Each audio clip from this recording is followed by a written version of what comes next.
আমার শ্বশুর শাশুড়ির অবহেলার কারণে মাত্র 6 মাসে আমার সন্তানটি পৃথিবীর আলো দেখার আগেই মিসক্যারেজ হয়ে গেছে। প্রথম সন্তান নষ্ট হয়ে যাওয়ার পর ভেবেছিলাম আমি আর কখনোই মা হতে পারবো না। এরপর দীর্ঘ 5 বছর অপেক্ষা করে আমার যে সন্তানটি পৃথিবীতে এসেছে সে আর তার বাবার মুখ দেখতে পারেনি। মাত্র 15 দিনের ব্যবধানে বাবা ছেলে আর দেখা হয়নি। আমি নুসরাত, আমার বাড়ি গোপালগঞ্জ। আমি আমার বাবার তৃতীয় কন্যা। আমার আগে আমার বাবার আরো 2টি কন্যা সন্তান আছে। আমার 2 বোনকে আমার বাবা তার পছন্দের ছেলেদের কাছে বিয়ে দিয়েছে। তবে আমার বিয়ে হয়েছিল 2017 সালে, যাকে আমি ভালোবেসেছিলাম তার সাথে। প্রথমত আমার পরিবার আমার ভালোবাসার কথাটি মেনে নেয়নি, তবে পরবর্তীতে পরিবারের সবাই মিলে সিদ্ধান্ত নিয়ে আমাকে আমার ভালোবাসার মানুষটির কাছে বিয়ে দেয়। আমাদের বিয়েটি পরবর্তীতে পারিবারিক ভাবে হলেও কেন জানি আমার শ্বশুর বাড়ির মানুষগুলো আমাকে কোনোভাবেই মেনে নেয়নি। আমি তাদের জন্য যতটাই করতাম মনে হয় ততটাই তাদের জন্য কমতি ছিল, আর সেই জন্যই তারা ইচ্ছে করে আমার সন্তানটাকে আমার কাছ থেকে কেড়ে নিয়েছে। আমার স্বামীরা 6 ভাই বোন, 2 ভাই এবং 4 বোন। তাদের মধ্যে একজন ভাই এবং 3 জন বোনের বিয়ে হয়ে গেছিল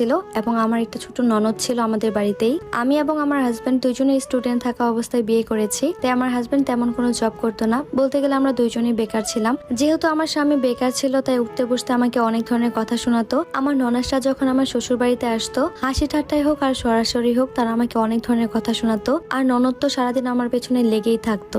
আর আমার বড় যা আমার সাথে ঠিক এমন ধরনের ব্যবহার করতো যেন আমি তার পার্মানেন্ট কাজের বুয়া। আমার হাজবেন্ড যেহেতু বেকার আর আমরা দুইজনই তাদের ঘাড়ে বসে খাচ্ছি, সেই জন্য আমি যখন এই বাড়িতে নতুন বউ হয়ে এসেছি তাদের বাড়ি কাজের বুয়াটাকেও তারা না করে দিয়েছিল এবং বুয়া যেই সব কাজগুলো করতো সেগুলোর দায়িত্ব আমাকে দিয়েছে। বুয়ার যে বেতনটি দেওয়া হতো অন্তত সেই টাকা দিয়ে আমাদের ভরণ পোষণে কিছুটা হেল্প হবে তাদের। সেই জন্য আমার শাশুড়ি এবং ননাসরা আমাকে বারবার হুমকি দিত এই সময় যেন আমি কোনো বাচ্চা কাচ্চা না নেই। একে তো আমরা ঘাড়ে বসে খাচ্ছি, অন্য আরেকজনকে আনার কোনো দরকার নেই। আমাদের বিয়েটা খুব তাড়াহুড়ো করে খুবই অল্প বয়সে হয়ে গেছিল, তাই বাচ্চা নেওয়ার আমার তেমন কোনো ইচ্ছেই ছিল না। তবে আমাদের বিয়ে 6 থেকে 7 মাস পরে হঠাৎ করে বুঝতে পারি আমি প্রেগনেন্ট হয়ে গেছি। আর এই ব্যাপারটি আমার শ্বশুরবাড়ির মানুষ কোনোভাবেই মেনে নিতে পারছিল না। তারা আমাকে বারবার করে বলছিল এই বাচ্চাটি নষ্ট করে দাও, তাকে আর এই পৃথিবীতে আনার কোনো প্রয়োজন নেই। আমি এবং আমার হাজবেন্ড আমরা কেউই চাইনি আমাদের সন্তানটা পৃথিবীর আলো দেখার অধিকার থেকে বঞ্চিত হোক। তবে আমার শ্বশুরবাড়ির লোকগুলো ঠিক সেটাই করেছে যেটা তারা চেয়েছিল। আমার 6 মাসের সন্তানটাকে তারা ইচ্ছা করে পৃথিবী থেকে বিদায় করেছে। প্রেগনেন্ট অবস্থায় প্রত্যেকটা মেয়ে চায় তার বাবার বাড়িতে একটু আরাম করতে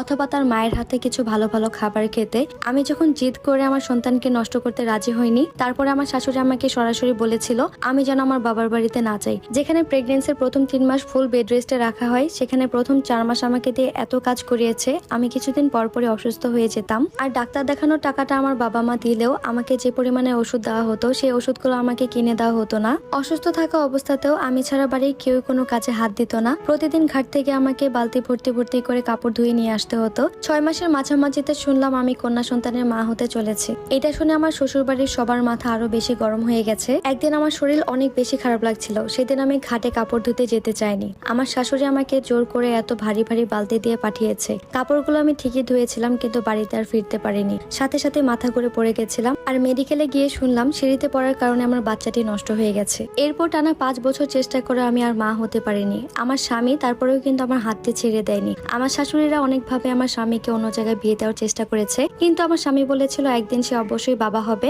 এবং তার সন্তান আমাকে মা বলে ডাকবে। 5 বছর পর আমি আবারও মা হয়েছি। আমার স্বামী ইনকাম করতে শিখেছে। এবার আমার যত্নটা বেশ ভালোই ছিল। তবে আমার বাচ্চা যখন পৃথিবীতে আসবে, মাত্র 15 দিন আগে আমার স্বামী বাইক অ্যাক্সিডেন্ট করে মারা যায়। এত বছর পর আমার স্বামীর ইচ্ছা পূরণ হবে, আমাদের ঘরে নতুন অতিথি আসবে আর সে যেন এসে বাড়ির সবকিছু নতুন পায়। তাই তার বাবা ঘরে সবগুলো ফার্নিচার নতুন করেছে, তার জন্য একটি সোনার চেন বানিয়েছে। তার বাবার রেখে যাওয়া সবগুলো স্মৃতি আমার কাছে আছে, কিন্তু তার বাবা নেই। তবে আমি এখনো বিয়ে করিনি। আমি তার বাবার শেষ স্মৃতি অর্থাৎ আমার ছেলেকে নিয়ে অনেক বেশি খুশি আছি, সুখে আছি। যে মানুষগুলো আমাকে এতটা কষ্ট দিয়েছে আজ হয়তো তারা বুঝতে পারছে সন্তান হারানোর বেদনা কতটা কষ্টদায়ক। একজন গর্ভবতী মায়ের সাথে আপনারা এমন আচরণ করবেন না যেন শেষ পর্যন্ত সেই মাটি তার সন্তানকে হারাতে বাধ্য হয়। এবং সবাই আমার ছেলের জন্য দোয়া করবেন যেন আমি তাকে সঠিক শিক্ষা দিয়ে বড় করতে পারি। আজকের এই গল্পটি গোপালগঞ্জ থেকে নুসরাত নামের একজন আপু পাঠিয়েছে। আপুর গল্পটি আপনাদের কাছে কেমন লেগেছে এবং আপনারা কে কোথায় থেকে আমার ভিডিওটি দেখছেন অবশ্যই কমেন্ট করে জানাবেন। সবাই ভালো থাকবেন। আল্লাহ হাফেজ।